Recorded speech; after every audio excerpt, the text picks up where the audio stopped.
இந்த வீடியோ வந்துக்கிட்டு NEP, அதாவது நேஷ்னல் எலக்ட்ரிக் பாலிசி, அதாவது புதிய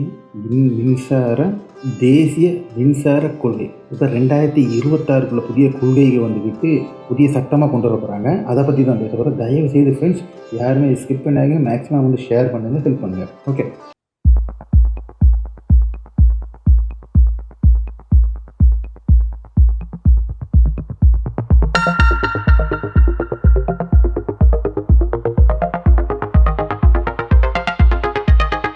hi friends, welcome back to SJ Tamil Nadu செய்திகள் அண்ட் நான் உங்கள் SJ. ஃப்ரெண்ட்ஸ், அதாவது 2005 வந்து தேசிய மின்சார கொள்கை அப்படிங்கிறது அதன்படி தான் வந்துட்டு இன்றைய நிலைமையில் வந்துக்கிட்டு இன்றைக்கி நம்மளோட கரண்ட் பில்லு எல்லாமே வந்துக்கிட்டு வகுக்கப்பட்டு நமக்கு வந்துக்கிட்டு இன்றைக்கி செஞ்சிட்ருக்காங்க. அதுதான் இன்றைக்கி நடைமுறையில் இருக்குது. இப்போ இந்த மோடியோட அரசு என்ன செய்ய போகிறாங்க அப்படின்னு சொல்லிட்டு பார்த்தாங்கன்னா, இந்த கொள்கையை இது எல்லாத்தையும் மாற்ற போகிறாங்க. அதுக்கு புதிதாக வந்துட்டு கரண்ட் லிஸ்ட்டு வந்துக்கிட்டு அவங்க வந்துக்கிட்டு இந்த கரண்ட் சட்டத்தை வந்துட்டு பப்ளிஷ் பண்ணியிருக்காப்புல, வெளியிட்டிருக்காப்புல. அப்போ இதை பற்றி தான் நம்ம வந்துட்டு இந்த இதில் பேச போகிறோம். தயவு செய்து இந்த வீடியோவை மேக்ஸிமமாக கேளுங்க.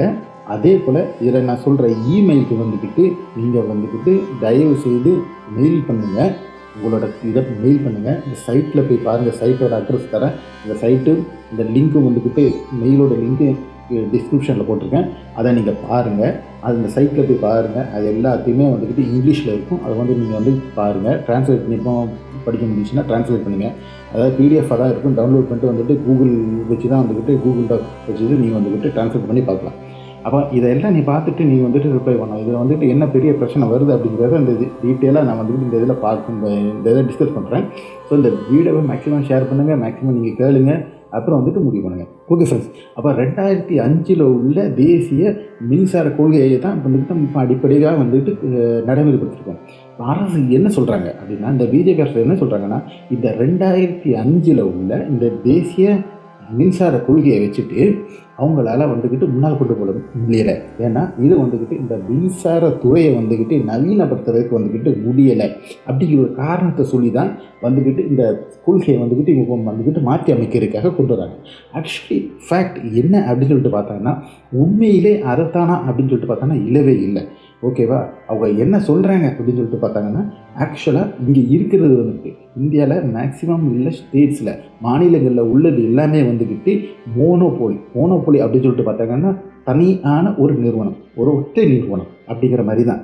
போட்டிக்கு ஆள் இல்லாமல் ஒற்றை நிறுவனம் இருக்குது. அப்போ இது செய்கிறது யார் அப்படின்னு சொல்லிட்டாங்கன்னா மேக்ஸிமம் எல்லாமே அந்தந்த மாநிலங்கள் தான். அப்போ நீங்கள் ஏற்கனவே வந்து பார்த்துக்கலாம், போன ஆம் ஆத்மி பார்ட்டி வந்துக்கிட்டு ஆம் ஆத்மிக்கு வந்துக்கிட்டு ஆட்சியில் வந்தது வந்துட்டு மெயினாக வந்துக்கிட்டு அவங்க ஆட்சியை பிடிச்சதுக்கு காரணமே வந்துக்கிட்டு இந்த மின்சார கொள்கையை வச்சு தான்.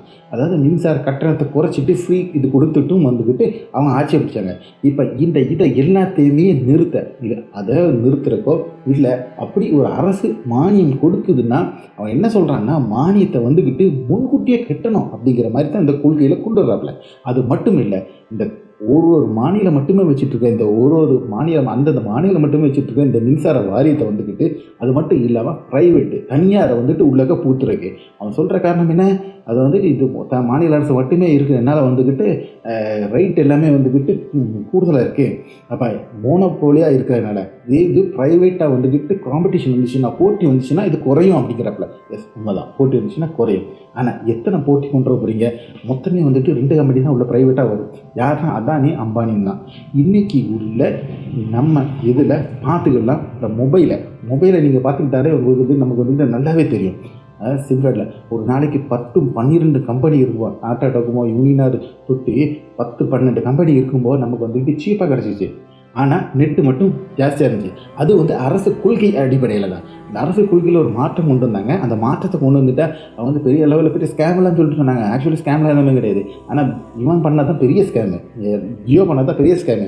அவன் என்ன பண்ணாங்க அப்படின்னு சொல்லிட்டோன்னா, ஜியோ பண்ணது only 4G network. 3G 2G network இருந்துச்சுன்னா அரசுக்கு துட்டு கட்டணும். ஆனால் 4G நெட்டுக்கு போது எனக்கு வாய்ஸ் கிடையாது. வாய்ஸ் அப்படின்னா நம்ம வந்து பேசுகிற இது வந்துட்டு வாய்ஸ் கால் வந்து கிடையாது. அதுக்கு பதில் எல்லாமே நெட்டில் தான் போகும், பை நெட்டு.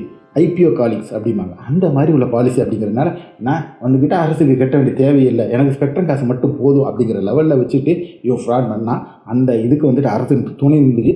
அதனால தான் வந்து ஜியோ வந்து ஃப்ரீயாக கொடுத்து எல்லாத்தையுமே அன்றைக்கி ஃப்ரீயாக கொடுத்து எல்லாருமே போனோம்.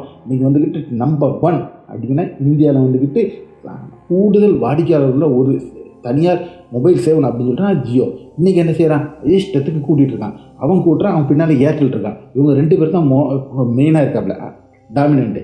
வோடாஃபோனுக்கு வந்துக்கிட்டு பவரே இல்லை, ஏகப்பட்ட கடனில் இருக்கான். அதனால் வோடாஃபோனுக்கு பவரே இல்லை. பிஎஸ்என்எல்ல நசுக்கி வச்சுருக்கான். பேருக்கு 4 இருந்தாலும் ஜியோ தான் மெயின். ஜியோ என்ன பண்ணுறான்னா அதை தான் வந்துக்கிட்டு ஏர்டெல் உடனே அவனுக்கு கூடிடுறான். ஸோ என்னாச்சு, நமக்கு வந்துக்கிட்டு எல்லாமே கட்டணம் கூடுது. இதைத்தான் நாளைக்கு இந்த மின்சாரத்துறையில் வரப்போகுது. அரசுக்குள்ளே மின்சாரத்துறையை ஓச்சிட்டு தனியாருக்குள்ளே மின்சாரத்துறை வளர்ந்து வந்துச்சுன்னா அதுக்கப்புறம் இவங்க 2 பேர் வைக்கிறதுக்கு தான் கரண்ட் பில்லாக இருக்கும். வருஷம் இல்லை 6 மாதத்துக்கு ஒரு தடவை வந்துட்டு கரண்ட் பில்லை கூட்டினாலும் நம்மளால் ஒன்றுமே கேட்க முடியாது. அந்த ஒரு சட்டத்தை தான் அந்த சட்ட திருத்தத்தை தான் வந்து இந்த இதில் வந்துட்டு NEP 2026 அப்படிங்கிற ஒரு கரண்ட் சட்டத்தை வந்துட்டு இப்போ இறக்கியிருக்காப்புல. இது வந்துக்கிட்டு 30 நாள் டைம் கொடுத்துருக்காப்புல. அதாவது இது இறக்கப்பட்டது பார்த்திங்கன்னா 20ஆம் தேதி இறக்கியிருக்காப்புல. ஸோ அடுத்த 20ஆம் தேதி பிப்ரவரி 19ஆம் தேதி வரை நமக்கு வந்துக்கிட்டு இதோட நமக்கு பிடிக்காத ஆட்சேபனைகளை வந்துட்டு நம்ம வந்து தெரிவிக்கலாம். ஸோ அந்த மெயிலில் வந்துக்கிட்டு நம்ம வந்து இந்த ஆட்சேபனைகளை தெரிவிக்கலாம். இந்த இது தேவையில்லைன்னு நமக்கு NEP 2025 படியே வந்துக்கிட்டு போகட்டும்னு நம்ம சொன்னோம்னா மேக்ஸிமம் லெவலுக்கு நம்ம வந்துக்கிட்டு இந்த மெயில் கொடுத்துருந்தாங்கன்னா இந்த சட்டத்தை வந்துக்கிட்டு நடைமுறைப்படுத்தாமல் இருப்பாங்க. இல்லைன்னா இந்த சட்டத்தை நடைமுறைப்படுத்தும்போது எப்படினாலும் அந்த மெஜாரிட்டியாக இருக்காப்புல கொண்டு வருவாப்புல. இனி பின்னால் வந்துட்டு தமிழ்நாட்டில் TNEB தமிழ்நாடு மின்சாரத்துறை வாரியம்லாம் இருக்காது. அதுக்கு பதில் வந்துக்கிட்டு இனி இப்போ அம்பானியும் அதானி உள்ளதும் இருப்பாப்புல. அவங்க 2 பேரும் என்ன முடிவு பண்ணுறாங்களோ அதுதான் வந்துட்டு நாளைக்கு வந்துட்டு நம்மளோட மின்சார கட்டணமாக இருக்கும். பிஜேபிக்காரன் நல்லாவே முட்டு கொடுப்பாங்க. வந்துக்கிட்டு ஏதாவது பற்றி கேட்டாங்கன்னா உடனே தமிழ்நாடு அரசு மேலே வந்துட்டு மிகப்பெரிய பழியை தூக்கி விடுவாப்பில். என்ன அப்படின்னு சொல்லிட்டாங்கன்னா மின்சார கட்டணத்தை பாருங்கள், மின்சார கட்டணம் கூட்டிருக்காங்க. மின்சார கட்டணம் கூட்டுறது தமிழ்நாடு அரசு இல்லை, மின்சார கட்டணம் கூட்டுறதே வந்துக்கிட்டு சென்ட்ரல் கவர்மெண்ட் தான். அதாவது சென்ட்ரல் கவர்மெண்ட் கொடுக்குற ப்ரெஷர் அவன் வந்துக்கிட்டு இந்த லெவலுக்கு வந்துட்டு காசை வந்து கூட்டி தான் வாங்கணும் அப்படிங்கிற அளவுக்கு. என்ன அப்படின்னு சொல்லிட்டு பார்த்தாங்கன்னா யூனிட்டுக்கு 2 ரூபாய்க்கு 3 ரூபாய்க்கு கொடுத்துருந்த கரண்ட் இன்றைக்கி யூனிட்டுக்கு 7 ரூபாய்க்கும் 6 ரூபாய்க்கும் 7 ரூபாய்க்கு தான் வந்துட்டு அரசு கொடுக்கான். அப்போ எவ்வளோ தான் வந்துக்கிட்டு மானியம் கொடுத்துட்டு தமிழக அரசால் கொடுக்க முடியும். அப்போ கூட்டுறது எல்லாமே வந்து சென்ட்ரல் கவர்மெண்ட். ஆனால் பழி போடுறது யார் மேலே போடுறாங்க அப்படின்னு சொல்லிட்டு பார்த்தோன்னா ஃபுல்லாக வந்துக்கிட்டு தமிழ்நாடு அரசு மேலே பழி போடுறாங்க பிஜேபிக்காரங்க. இதுதான் இவனும் செய்கிறது. மனுஷனை வந்துக்கிட்டு குரங்காக்குற வேலை இப்படி தான் வந்துக்கிட்டு அதே ரீதியில் தான் இது கொண்டு வர போகிறாங்க. நாளைக்கு ஒரு சொல்லும் பலமாக சொல்லுவாங்க பாருங்கள், ஏன் தனியார் 4 இது வந்துச்சுன்னா என்ன துட்டு குறையும் அப்படின்னா இன்றைக்கி வந்துக்கிட்டு நம்ம மொபைல் டேரிஃப் வந்து குறைஞ்சிருக்கணும். இருந்துச்சா இல்லைன்னா இல்லை. இன்றைக்கி வந்துக்கிட்டு மாதம் ரீசார்ஜ் கூட்டிகிட்டு போயிட்டுருக்கு. இதேமாரி தான் மாதம் நீ கரண்ட் பில்லு கூட போகுது. அப்போ வந்துட்டு நமக்கு மிகப்பெரிய கஷ்டம் வரப்போகுது. அப்போ இப்போவுமே நம்ம சுதாரிச்சுக்கிட்டு நம்ம எல்லோரும் வந்துக்கிட்டு இதை ஷேர் பண்ணி இந்த மெயிலுக்கு வந்துக்கிட்டு ரிப்ளை பண்ணினீங்கன்னா இந்த மெயில் அனுப்பி நம்ம வந்துக்கிட்டு கண்டனத்தை தெரிவித்தோம்னா நமக்கு வந்துக்கிட்டு இது வந்துக்கிட்டு இந்த சட்டத்தை தடுத்து நிறுத்தினான்னா நம்ம வந்துக்கிட்டு தப்பிக்கலாம். இல்லை அவ்வளோதான், நம்மளோட கதி அதோகதி தான். ஓகே சார், அடுத்த ஒரு நல்ல ஒரு வீடியோ உங்களை சந்திக்க வரை உங்களிடமிருந்து விடைபெற்றுக் கொண்டு உங்கள் SJ.